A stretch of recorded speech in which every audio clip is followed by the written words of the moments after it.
చార్మినార్ వద్ద కలకలం. ర్యాపిడో డ్రైవర్ నంటూ నమ్మించే యత్నం. యువతి అప్రమత్తం కావడంతో చార్మినార్ ప్రాంతంలో ఓ మహిళా కంటెంట్ క్రియేటర్ను నకిలీ ర్యాపిడో డ్రైవర్ మోసగించేందుకు యత్నించిన ఘటన ఆలస్యంగా వెలుగులోకి వచ్చింది. శనివారం రాత్రి సమయంలో ఆటో కోసం వేచి చూస్తున్న సిద్ధేశ్వరి సుగంధ్ అనే యువతిని ఓ వ్యక్తి స్కూటర్ పై వచ్చి ర్యాపిడో కావాలా మేడం అని అడిగాడు. అయితే అతడి ప్రవర్తనపై అనుమానం వచ్చిన ఆమె అప్రమత్తమై నిలదీయడంతో ఆ వ్యక్తి అక్కడి నుంచి జారుకున్నాడు. ఈ ఘటనకు సంబంధించిన పూర్తి వివరాలు సోషల్ మీడియాలో వైరల్ కావడంతో తీవ్ర చర్చనీయాంశమైంది. బాధితురాలు ఇన్స్టాగ్రామ్ లో పంచుకున్న వివరాల ప్రకారం శనివారం రాత్రి చార్మినార్ వద్ద ఆమె నిలబడి ఉన్న సమయంలో ఓ వ్యక్తి స్కూటర్ పై వచ్చి మ్యామ్ మీకు ర్యాపిడో కావాలా అని ప్రశ్నించాడు. వెంటనే అప్రమత్తమైన సిద్ధేశ్వరి తనను ర్యాపిడో డ్రైవర్ ఐడి కార్డు చూపించాలని కోరింది. అంతేకాకుండా ఆ స్కూటర్ కు ఎలాంటి వెహికల్ నంబర్ ప్లేట్ లేకపోవడాన్ని ఆమె గమనించింది.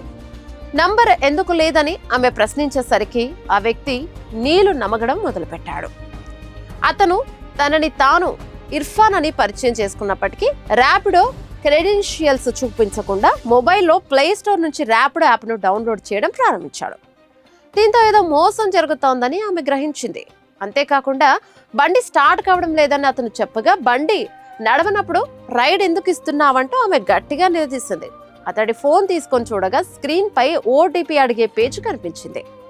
అతని పూర్తి పేరు చెప్పమని కోరగా సరైన సమాధానం ఇవ్వకపోవడంతో వెంటనే అక్కడి నుంచి వెళ్లిపోవాలని హెచ్చరించింది. రాత్రి 9 గంటల సమయంలో ఎలాంటి బుకింగ్ వెరిఫికేషన్ లేకుండా ఒక మహిళను ఎంతో నమ్మకంగా సంప్రదించడం తనను దిగ్భ్రాంతికి గురి చేసిందని ఆమె పేర్కొన్నారు. ఇక ఈ ఘటనపై స్పందించిన ర్యాపిడో సంస్థ సోషల్ మీడియా వేదికగా స్పందించి వివరాలు అందించినందుకు ఆమెకు ధన్యవాదాలను తెలిపింది. ప్రయాణికులు ఎల్లప్పుడూ యాప్లోనే డ్రైవర్ రైడ్ వివరాలను సరిచూసుకోవాలి. రైడ్ ప్రారంభంలో ఓటీపీని సరిచూడడం ద్వారా సరైన డ్రైవర్ వాహనంతో ప్రయాణిస్తున్నట్లు నిర్ధారించుకోవచ్చునని కంపెనీ సూచించింది.